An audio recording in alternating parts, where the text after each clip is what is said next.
নমস্কার, শুভ সন্ধ্যা। সুকান্ত ভট্টাচার্যের কবিতা দেশলাই কাঠি।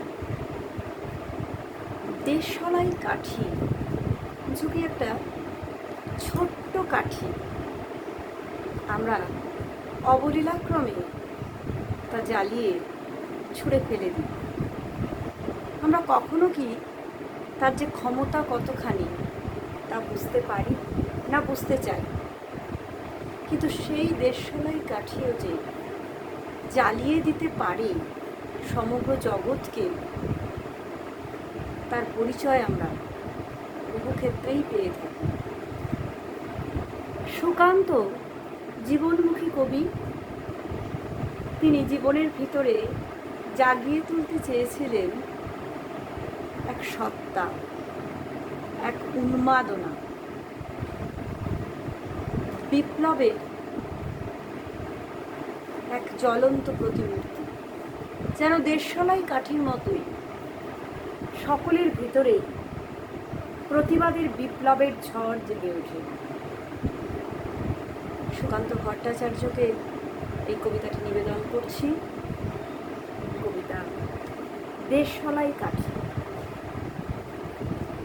আমি একটা ছোট্ট দেশলাই কাঠি, এত নগণ্য হয়তো চোখেও পড়ি না, তবু যেন মুখে আমার উসখুস করছে বারুদ, বুকে আমার জ্বলে উঠবার দুরন্ত উচ্ছ্বাস। আমি একটা দেশলাইয়ের কাঠি।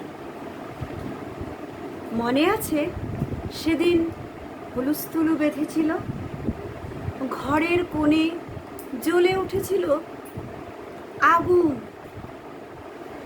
আমাকে অবজ্ঞা ভরে না নিভিয়ে ছুঁড়ে ফেলায় কত ঘরকে দিয়েছে পুড়িয়ে, কত প্রাসাদকে করেছে ধূলিসাৎ। আমি একাই ছোট্ট একটা দেশলাই কাঠি।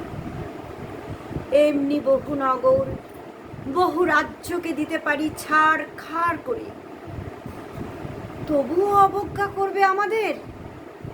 মনে নেই এই সেই দিন আমরা সবাই জ্বলে উঠেছিলাম একই বাক্সে, চমকে উঠেছিলে। আমরা শুনেছিলাম তোমাদের বিবর্ণ মুখের আর্তনাদ। আমাদের কি অসীম শক্তি, তা তো অনুভব করেছ বারংবার। তবু কেন বোঝো না আমরা বন্দি থাকবো না তোমাদের পকেটে পকেটে। আমরা বেরিয়ে পড়ব, আমরা ছড়িয়ে পড়ব শহরে গঞ্জে গ্রামে, দিগন্ত থেকে দিগন্তে। আমরা বারবার জ্বলি নিতান্ত অবহেলায়, তা তো তোমরা জানোই। কিন্তু তোমরা তো জানো না কবে আমরা জ্বলে উঠব সবাই শেষবারের মতো। নমস্কার।